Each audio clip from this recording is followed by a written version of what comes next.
تمام تعریف اللہ کے لیے جو مخلوقات کا خالق ہے، جس کی مسلسل تعریف ہو رہی ہے۔ اس نے مؤمنوں کو محبت، باہمی قربت اور ہم آہنگی پر ابھارا، انہیں باہم بے رخی برتنے، قطع تعلق کرنے اور لڑائی و جھگڑے سے ڈرایا۔ اور میں گواہی دیتا ہوں کہ ایک اللہ کے سوا کوئی حقیقی معبود نہیں، اس کا کوئی شریک نہیں۔ بہت احسان کرنے والا، آسمان و زمین کا پیدا کرنے والا، صاحب جلال و عظمت ہے۔ اور میں گواہی دیتا ہوں کہ ہمارے سردار و نبی محمد اس کے بندے اور رسول ہیں۔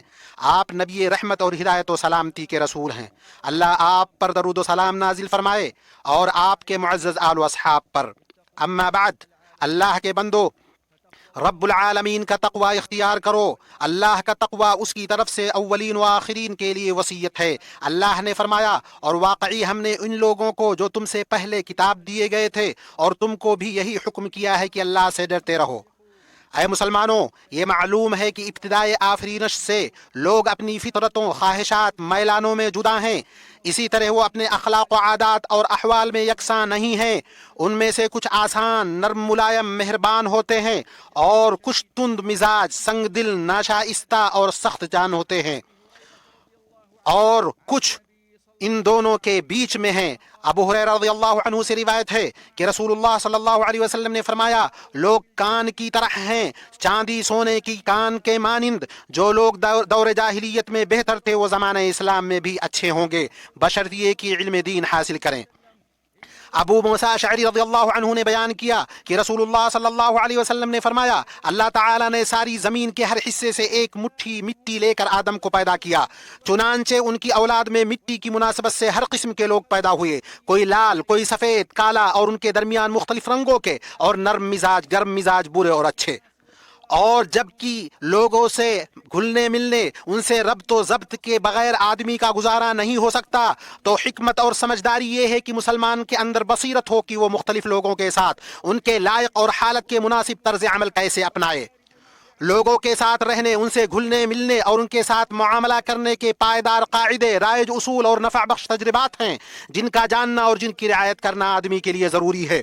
اللہ کے بندو، سب سے پہلی بات جو آپ سے پوشیدہ نہیں، یہ کہ ہم اپنے ہی جیسے لوگوں سے تعامل کرتے ہیں۔ وہ معصوم نہیں ہیں، درست بھی کرتے ہیں اور غلط بھی، انہیں لغزش، بھول چوک اور کمزوری لاحق ہوتی ہے جن سے کوئی بشر جدا نہیں۔ اللہ کے بندوں، گزشتہ باتوں کے علم کے بعد کچھ قواعد اور نصیحتیں آپ کے سامنے حاضر ہیں، جن کی ضرورت لوگوں کے ساتھ ربط و ضبط میں اور ان کے ساتھ بہتر طریقے سے تعامل میں پڑتی ہے۔ ان میں سے اللہ کا یہ قول ہے، آپ درگزر کو اختیار کریں، نیک کام کی تعلیم دے، جاہلوں سے کنارہ کش ہو جائیں۔ شیخ سعدی رحمہ اللہ نے کہا، یہ آیت لوگوں کے ساتھ حسن اخلاق کے آداب اور ان کے ساتھ تعامل کیسے ہو سب کو شامل ہے۔ لوگوں کے ساتھ تعامل میں ضروری ہے کہ ان سے آسان چیز طلب کی جائے، یعنی جس کی ان کے دل اجازت دے، اور ان کے اخلاق و اعمال میں سے جو ان پر آسان ہو۔ انہیں ایسی چیز کا مکلف نہ کرے جس کے لیے ان کی طبیعت آمادہ نہ ہو، بلکہ اچھی بات، اچھا کام یا اس سے کم تر چیز کسی کی طرف سے بھی اس تک پہنچے تو اس کا شکر ادا کرے، ان کی خامیوں کو نظر انداز کرے، ان کی کوتاہیوں پر آنکھ بند کر لے، چھوٹے پر اس کے چھوٹے ہونے کی وجہ سے، کم عقل پر کم عقلی کی وجہ سے، فقیر پر فقر کی وجہ سے تکبر نہ کرے، بلکہ تمام لوگوں کے ساتھ نرمی سے پیش آئے، ایسا برتاؤ کرے جو حال کے مطابق ہو اور جس سے ان کے دل خوش ہوں، اور بھلائی کا حکم دے، یعنی ہر اچھی بات اور بہتر کام اور دور و نزدیک کے لیے مکمل اخلاق سے پیش آنے کا حکم دیں۔ تو تمہاری طرف سے لوگوں تک جو پہنچے وہ یا تو علم سکھانا یا بھلائی پر ابھارنا، جیسے صلہ رحمی، والدین سے حسن سلوک، لوگوں کے درمیان صلح، نفع بخش نصیحت یا درست رائے، یا تقوی اور نیکی پر مدد، یا برائی پر سرزنش، یا دینی و دنیاوی مفاد کے حصول کی طرف رہنمائی ہو۔ اور جب کہ جاہل کی طرف سے اذیت پہنچ کر رہے گی تو اللہ نے حکم دیا کہ جاہل سے اعراض برتا جائے، اس کی جہالت کا جواب جہالت سے نہ دیا جائے، بس جو بھی تمہیں اپنے قول یا فعل سے تکلیف دے اسے تم تکلیف نہ پہنچاؤ، جو تمہیں محروم رکھے اسے تم محروم نہ کرو، جو تم سے قطع تعلق کرے اسے جوڑو، جو تم پر ظلم کرے اس کے ساتھ انصاف کرو۔ اللہ کے بندوں، تعامل میں رائج قواعد میں سے اللہ کا قول ہے، اور میرے بندوں سے کہہ دیجئے کہ وہ بہت ہی اچھی بات منہ سے نکالا کریں، کیونکہ شیطان آپس میں فساد ڈلواتا ہے، بے شک شیطان انسان کا کھلا دشمن ہے۔ اللہ تعالیٰ نے ہمیں حکم دیا ہے کہ مخاطب کرتے ہوئے، بات چیت کرتے ہوئے اچھا کلام اور بہتر بات کہیں۔ اگر ہم ایسا نہیں کریں گے تو شیطان ہمارے بیچ فساد ڈال دے گا اور تکرار کو ہاتھا پائی تک پہنچا دے گا، اور نوبت شر و فساد، قتل و قتال تک پہنچ جائے گی۔ اللہ کے بندو، لوگ مصروفیت، کمزوری، بھول چوک، بیماری، بڑھاپے وغیرہ کی مختلف حالات اور کیفیات سے گزرتے ہیں جن کا ان کے اخلاق اور طبیعتوں پر اثر ہوتا ہے، تو ان سے اچھا گمان رکھو اور بغیر تحقیق اور اسباب کے معرفت کے ان کے اقوال و افعال پر حکم لگانے سے بچو، خصوصی طور پر جبکہ شیطان لوگوں کے درمیان بغض و عداوت پیدا کرنے کا حریص ہے۔ تو کسی معاملے کے بعد ہو سکتا ہے شیطان تمہارے اور تمہارے بھائی کے درمیان فساد پیدا کر دے، یہاں تک کہ ان کے تئیں بدگمانی میں مبتلا ہو جاؤ۔ مثال کے طور پر آپ کی طلب پر اس نے سفارش نہ کی، یا جس کا سوال آپ نے کیا تھا اس پر توجہ نہ دی، تمہاری دعوت کو اس نے قبول نہ کیا، یا تمہاری بیماری پر اس نے حال نہیں پوچھا، یا تمہارے فون یا میسج کا اس نے جواب نہ دیا، یا ولیمہ وغیرہ کی دعوت میں تمہیں نہیں بلایا، یا تمہیں کوئی نعمت ملی اس نے مبارکباد نہ دی، یا سامنے آنے پر اس نے تم سے سلام نہ کیا، یا کسی مجلس میں تمہیں دیکھا اور تمہاری طرف متوجہ نہ ہوا، یا تم سے وعدہ کیا اور اسے پورا نہ کیا، یا کوئی تکلیف دہ بات تم سے کر دی، اور اس طرح کی بہت ساری چیزیں۔ انصاف اور اپنی ذمہ سے عہدہ برآور ہونے کا تقاضا یہ ہے کہ اپنی رائے کی بنیاد وہموں اور مفروضوں پر نہ رکھیں، ورنہ آپ اپنے دوست سے بغض رکھنے لگیں گے، اس سے قطع تعلق کر لیں گے، کیونکہ ظاہری طور پر اس کی طرف سے آپ کے ساتھ بدسلوکی ہوئی ہے، بلکہ آپ صراحت سے کام لیں، جو کچھ اس نے کیا ہے اس کے بارے میں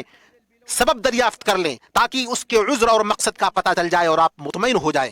شاعر نے کہا، ٹھہرو، اپنے دوست کی ملامت میں جلدی نہ کرو، ہو سکتا ہے اس کے پاس عذر ہو اور تم ملامت کر بیٹھو۔ اللہ کے بندوں، لوگوں کے ساتھ تعامل کا عظیم قاعدہ اللہ کا یہ قول ہے، برائی کو بھلائی سے دفع کرو، پھر وہی جس کے اور تمہارے درمیان دشمنی ہے ایسا ہو جائے گا جیسے جگری دوست، یعنی اس کیفیت کے ذریعے دفع کرو جو لوگوں کی بے وقوفی اور جہالت سے بہتر ہو۔ تو کسی کی جہالت کا جواب بردباری سے، برائی کا بدلہ معافی سے، ظلم و تعدی کا بدلہ صبر سے دو، کیونکہ اگر تم ان کی برائی کا بدلہ احسان سے، ان کے برے کاموں کا بدلہ اچھے کاموں سے دو گے تو وہ اپنے برے کرتوت چھوڑ دیں گے اور عداوت سے محبت کی طرف پلٹ آئیں گے۔ اللہ کے بندو، بسا اوقات اس قاعدہ کے تحت یہ بھی آتا ہے کہ ایسے شخص کے تعامل میں رعایت کی جائے جو شدت غضب کی وجہ سے خود پر قابو نہیں رکھتا اور بلا سوچے سمجھے بول دیتا ہے۔ ابن الجوزی رحمہ اللہ نے فرمایا، جب بھی تم اپنے دوست کو ناراض ہوتے ہوئے اور نامناسب بات کرتے ہوئے دیکھو تو تمہیں اس کی بات پر گرہ نہیں باندھنا چاہیے اور اس کی وجہ سے اس کا مواخذہ نہیں کرنا چاہیے، کیونکہ اس وقت اس کی حالت اس شرابی کی طرح ہوتی ہے جو نہیں جانتا کہ کیا ہو رہا ہے، بلکہ اس کے جوش پر صبر کرو، اس کا اعتبار نہ کرو، کیونکہ شیطان اس پر غالب ہو گیا ہے، طبیعت مشتعل ہو گئی ہے، عقل پر پردہ پڑ گیا ہے، اور ایسے جب تم اس کی باتوں کو اپنے دل پر لے لو گے، اس کی حرکتوں پر رد عمل ظاہر کرو گے تو تم اس عاقل کے مانند ہو جاؤ گے جو کسی پاگل کا سامنا کر رہا ہے، یا اس ہوش مند کی طرح ہو جاؤ گے جو کسی بے ہوش کی سرزنش کر رہا ہے۔ تو ایسے میں غلطی تمہاری ہے، بلکہ تم اس کو رحمت کی نگاہ سے دیکھو اور یاد رکھو جب ہوش میں آئے گا تو جو کچھ ہوا ہے اس پر وہ شرمندہ ہوگا اور تمہارے صبر کو قدر کی نگاہ سے دیکھے گا۔ اس طرح کی حالت بچے کو اس وقت سیکھنی چاہیے جب باپ ناراض ہو، اور دوست کو اس وقت جب دوست ناراض ہو، اور بیوی کو اس وقت جب اس کا شوہر ناراض ہو۔ چنانچہ اسے بھڑاس نکالنے دو، اس کی باتوں کو سنجیدگی سے نہ لو، کیونکہ عن قریب وہ معذرت خواہ اور نادم ہوگا۔ اے بھائیو، لوگوں کے ساتھ معاملات میں جن چیزوں کو مد نظر رکھا جاتا ہے ان میں سے ان کی طرف سے پہنچنے والی تکلیفوں پر توجہ نہ دی جائے، کیونکہ مومن مروت والا ہوتا ہے، وہ مخلوقات کے رب کی مغفرت کی چاہت میں لغزشوں کو نظر انداز کرتا ہے اور کوتاہیوں کی طرف سے نگاہ پھیر لیتا ہے۔ جو کچھ آپ لوگوں نے سنا اسے میں کہتا ہوں اور اللہ سے اپنے اور آپ کے لیے مغفرت طلب کرتا ہوں۔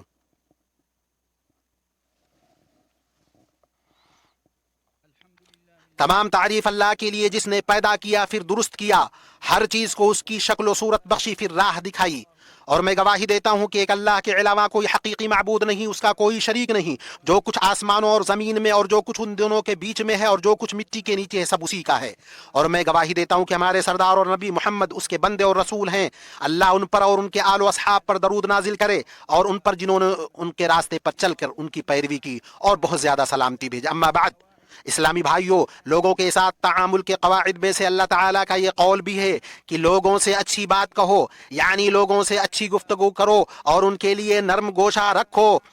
تو اے اللہ کے بندو، اچھے اخلاق، عمدہ صفات، خوبصورت عادات کے ذریعے لوگوں کے ساتھ معاملہ کرنے پر خود کو عادی بناؤ اور یہ کہ تمہارے جانب سے تمہارے بھائی کو وہی چیز پہنچے جس کو تم خود اپنے لیے پسند کرتے ہو، اور جو کچھ تم اپنے لیے ناپسند کرتے ہو اسے دوسروں تک نہ پہنچاؤ۔ اور یہ بھی اس باب میں داخل ہے کہ تم لوگوں کو نفع پہنچاؤ، انہیں خوشی دو، ان کی خوشی میں خوش رہو، ان کی تکلیف میں تکلیف محسوس کرو، ان کی غم گساری کرو، مصیبت اور خوشحالی میں ان کے ساتھ کھڑے رہو، ان کے ساتھ بھلائی کرو، ان کو دے کر احسان نہ جتلاؤ، ان کے پاس جو کچھ ہے اس سے بے نیازی برتو، اور جو اللہ نے انہیں فضل سے نوازا ہے اس میں تم ان سے حسد نہ کرو، ان کی جانب سے اپنے احسان کی شکر گزاری، مدح سرائی یا بدلے کے منتظر نہ رہو، اور اگر تمہیں کوئی غصہ دلائے تو بردباری کا مظاہرہ کرو، غصے کو پی جاؤ، اور جس کے حق میں تم نے غلطی کی ہے اس کے سامنے معذرت پیش کرنے میں جلدی کرو، اور ان کے لیے عذر تلاش کرو گرچہ انہوں نے تمہارے حق میں غلطی کی ہو۔ اپنے بھائیوں کے حق میں صاف دل رہو، ان میں سے جو آپ سے معذرت چاہیں ان کی معذرت قبول کرو، ان کے لیے عذر تلاش کرو ہر چند کی انہوں نے آپ کے حق میں غلطی کی ہو۔ نصیحت کرتے وقت اپنے بھائی کی اچھائیوں کو نہ بھولو، رفقت و نرمی کے ساتھ سرزنش کرو، درگزر سے کام لو، اپنا مکمل حق حاصل کرنے کے خواہاں نہ بنو، ان چیزوں پر دھیان دو جو دوسروں کے ساتھ محبت کی فضا عام کرتی ہیں، جیسے کہ سلام کرنا، نرمی سے بات کرنا، مسکرانا، سب سے اچھے ناموں سے پکارنا، ہدیہ دینا۔ اور اسی طرح تمہارے لیے ضروری ہے کہ تواضع اختیار کرو، اپنے پاس موجود چیزوں پر فخر نہ کرو، اپنے ساتھی کو حقیر نہ سمجھو، اسے مشقت میں نہ ڈالو، اس کی باتوں کا اچھا مطلب نکالو، اور غیر محسوس طور پر کسی کو اپنی باتوں کے ذریعے تکلیف پہنچانے سے بچو، اچھی سمجھ رکھنے والوں سے مشورہ کرو، اپنی رائے مت تھوپو، خود کو تہمت کا شکار بننے سے بچاؤ ورنہ یہ چیز تمہارے سلسلہ میں لوگوں کی بدگمانی کا سبب بنے گی، اور بد کلامی نیز تکلیف دہ برے الفاظ کے استعمال سے دور رہو، اور خود کو لوگوں کے ان معاملات میں مت ڈالو جن میں تمہارا کوئی فائدہ نہیں، ان چیزوں کے بارے میں سوال نہ کرو جن سے تمہارا کوئی مطلب نہیں، لوگوں کی عیب جوئی نہ کرو، لوگوں کے ساتھ گالی گلوچ نہ کرو، نہ ہی ان کے عیوب کو بیان کرو، ان پر ظلم نہ کرو، انہیں دھوکہ نہ دو، ان کے ساتھ خیانت نہ کرو، ان کے راز کو فاش نہ کرو، ان کی عزت سے نہ کھیلو، ان کو بے پردہ نہ کرو، ان کے درمیان فساد برپا کرنے کی کوشش نہ کرو، بلکہ لوگوں کے لیے دعا کر کے، ان کے احوال پوچھ کر کے، ان کی ضرورتوں کو پورا کر کے، ان کی پریشانیوں کو حل کر کے بھلائی اور اصلاح کا مینار بنو، اور جو کسی گناہ میں پڑ جائے اسے نصیحت کرو، محبت اور اخوت کی بنیاد پر اسے اللہ کی یاد دلاؤ، اسے اس کی غلطی اور غفلت میں نہ چھوڑو، اس کے بالمقابل اگر کوئی تمہاری غلطی پر تنبیہ کرے تو تکبر نہ کرتے ہوئے شکریہ کے ساتھ اس کی نصیحت قبول کرو، اور حق کے سامنے سر تسلیم خم کر دو، شکوک و شبہات میں زندگی بسر کرنے سے بچو کہ مقاصد کی تشریح کرنے لگو، نیتوں پر حکم لگانے لگو، بلکہ لوگوں کے ساتھ ان کے ظاہر کے حساب سے برتاؤ کرو، اور باطن کو ان کے رب کے سپرد کر دو کیونکہ ان کا حساب اللہ کے ذمہ ہے، اور تمہارے تمام معاملات میں تمہاری فکر مندی اور مقصد اللہ کی رضا ہو، اور جان لو کہ انسان کو خوش کرنے کی کتنی بھی کوشش کر لو نہیں کر سکتے، نہ ہی یہ تمہارے لیے ممکن ہے، کیونکہ تمام لوگوں کو خوش کرنا ایسا مقصد ہے جس تک پہنچا نہیں جا سکتا، البتہ سب کے ساتھ اچھا معاملہ رکھو، ان کے تئیں تمہارے اوپر جو لازمی حق ہے اسے حق المقدور ادا کرو، جہاں تک ہو سکے درستگی اور میانہ روی پر قائم رہو، اور اللہ قادر مطلق سے اپنی خطا اور لغزش سے معافی طلب کرو۔ اللہ اے مسلمانوں، ہمارے شریعت کا مقصد آپسی اتحاد و اتفاق قائم رکھنا اور اختلاف و انتشار کو دور کرنا ہے۔ اللہ نے فرمایا اللہ کی رسی کو سب مل کر مضبوط تھام لو اور پھوٹ نہ ڈالو۔ اس مبارک ملک میں عرب سربراہی اجلاس کے انعقاد کے موقع پر ہم اللہ تعالی سے دعا گو ہیں کہ وہ اس اجلاس میں ملک و قوم کے مفادات کے لیے بابرکت ثمرات اور اچھے اثرات عطا فرمائے۔ اللہ کے بندو، اپنے رب کا حکم مانتے ہوئے درود و سلام بھیجو اپنے نبی پر۔ اللہ نے فرمایا اللہ تعالیٰ اور اس کے فرشتے اس نبی پر رحمت بھیجتے ہیں، اے ایمان والو تم بھی ان پر درود بھیجو اور خوب سلام بھی بھیجتے رہا کرو۔ اے اللہ درود نازل فرما محمد اور آل محمد پر جیسا کہ تو نے ابراہیم اور آل ابراہیم پر نازل فرمایا۔ اے اللہ اسلام اور مسلمانوں کو غلبہ عطا کر، کفر اور کافروں کو رسوا کر، دین کے دشمنوں کو تباہ کر، اسلام اور مسلمانوں کے ہر دشمن سے بلاد حرمین کی حفاظت فرما۔ اے اللہ اسے اور مسلمانوں کے بقیہ تمام ملکوں کو پرامن، پرسکون اور خوشحال و فارغ البال بنا۔ اے اللہ ہمارے اس ملک سے بطور خاص اور مسلمانوں کے بقیہ ملکوں سے بطور عام مہنگائی، وبا، بیماری، سود، زنا، زلزلوں، آزمائشوں اور ظاہر و باطن برے فتنوں کو دور کر۔ اے اللہ کمزوروں، تیری راہ میں جہاد کرنے والوں، سرحدوں پر تعینات ان کی